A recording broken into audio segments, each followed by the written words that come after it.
shock and disbelief. Complete disbelief. Something like that would be happening on our side of the ocean. The concept of our country being under attack was kind of foreign. Anger at some unknown assailant. Surreal.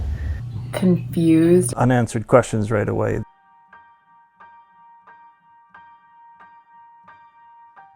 My name is Kyle Goerz. I'm Leanne Goerz. Generosity.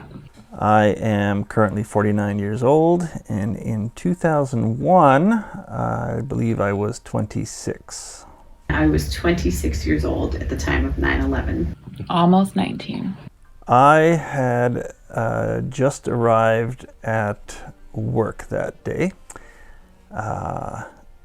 It was early-ish in the morning, and there was a buzz, some commotion around the office as people were getting pieces of news. I had just gotten married in Winnipeg, Canada. Kyle and I had moved down about 3 weeks prior, and we were living in Plymouth, Minnesota. I had gotten up that morning and turned on the news as usual and saw chaos, absolute chaos going on. I was at work. I had come home on my lunch break because I lived nearby, and my roommates who were home from work that day were watching the news. They were pretty upset about what they were seeing, and I spent my entire lunch break watching video of it happening. Complete disbelief. It was surreal that something like that would be happening on our side of the ocean. Probably just kind of like confused as what was actually happening and like what it really meant. Shock and disbelief at first as more details came out. Maybe a little bit of anger at some unknown assailant. I wasn't a mom yet or anything, so the people that were being, that were dying, that were killed, the people that were on the plane, the people that were in, in the two towers. So immediately there was a lot of water cooler discussions at work. So just comparing notes and news stories and sharing the little bits of information that we had just around the office. I believe I reached out to my now wife over email asking if she'd heard the news as well. First thought of your dad. He was still pretty new at work, so I don't think I called him. I think we emailed each other. I called my parents back home in Winnipeg. Absolutely surprised by these events, yes.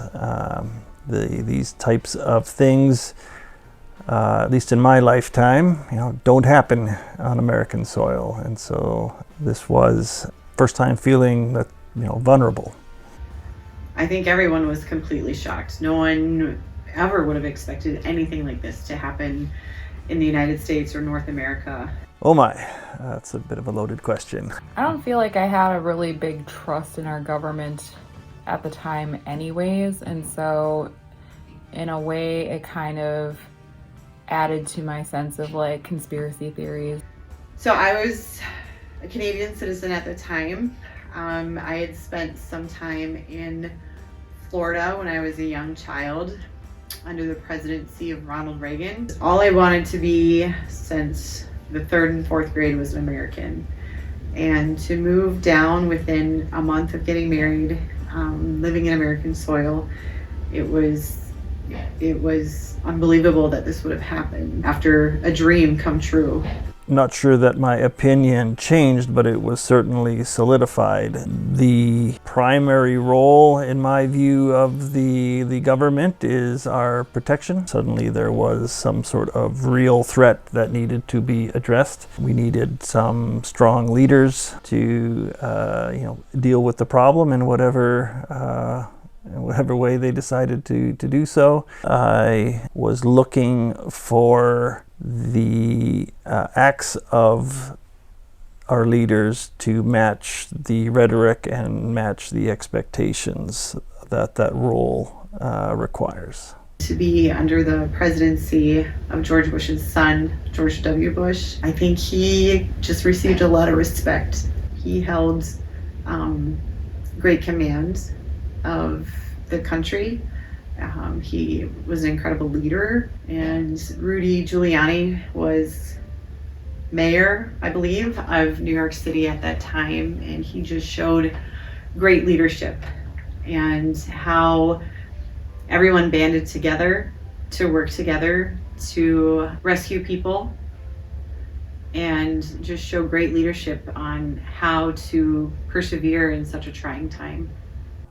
That definitely changed as a result. I work in the electrical power industry, and that was one area, being critical infrastructure, that was put at direct threat as a result of the attacks at the time. And so there have been innumerable changes to how our critical assets are protected and how we conduct our business and how we vet employees and how the utilities that we work with have to protect their data and their facilities and so on. So there's been many changes that can trace directly back to the 9/11 attacks.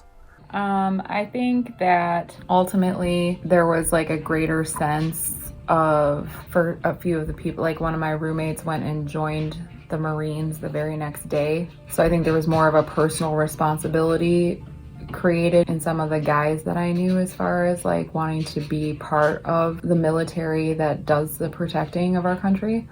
I think previously the average citizen or resident of North America didn't ever feel this was possible, that it would happen on our soil. Things got scary. People were scared all over the world, not just here in America, not just in New York. I remember the Mall of America was always under watch, for example. But then when I went to Taiwan many years later, they kept saying Taipei 101 was always a target. So it didn't matter where you went in the world, you just always felt like you were a target for terrorism. Honestly, it did not really change my opinion of any religion based. I was kind of naive to all of that anyways at that time. I don't think my perspective changed on any specific religion. I think it became apparent that no matter what religion, there's extremists, but I don't think it changed my everyday thinking of religion. Did my perspective change at all? I'm not sure. Certainly aware of differences in various religions. I knew that there were and are factions within the Islamic faith, but also others that that are more militant, and but that was always over there somewhere on a different hemisphere and not ones that we ever had to worry about. And this was the first time where we were faced with the reality that maybe some of those bad actors were now operating here. And that was, as I've said, a little unsettling. I think other nations looked up to America, definitely a superpower in the world, definitely a country that supports their military. In terms of relations, I know being Canadian, it was a big deal for the Newfoundlanders to pretty much house and board different American planes that were no longer able to land in the States. They were rerouted to Gander, Newfoundland, and I think the people in the plane doubled the population of the city, and the Newfoundlanders took care of them, and I think that created a bond between Eastern Canada and the States for sure. Yeah, so America's, I think America in general has always, tried to be a leader and lead from a position of strength, and we're generally looked up to by other nations. There are, of course, exceptions, and we're not friendly with every country out there, and so this certainly exposed some of that. It was upsetting that like my roommate packed up and left because he felt the need to like defend our country, and like another friend of his, and they actually got deployed, and they actually went overseas multiple times to fight terrorism. And then my friend that lived with me actually ended up being killed. I guess I was kind of angry with the government, really, because my friend died. I do feel that our society and culture has changed. I think there's the fingerprints of that all over. Just travel through any airport today, and the assumed distrust of all the travelers is very apparent, and right or wrong, that is just the reality of how things are now. Personally, I wasn't able to sleep for many weeks. I would have nightmares of just going out and being attacked by terrorists. It was just awful. And then now, fast forward 24 years later, something that happened in my lifetime is now in history books that you guys are learning about in school now. And then the news, I don't remember for how long, but days and days and days of just news coverage. I literally said to Kyle, I just wish there was a pharmaceutical commercial that would go on, which sounds ridiculous, but it's true when you just hear the same news over and over, and it was overwhelming.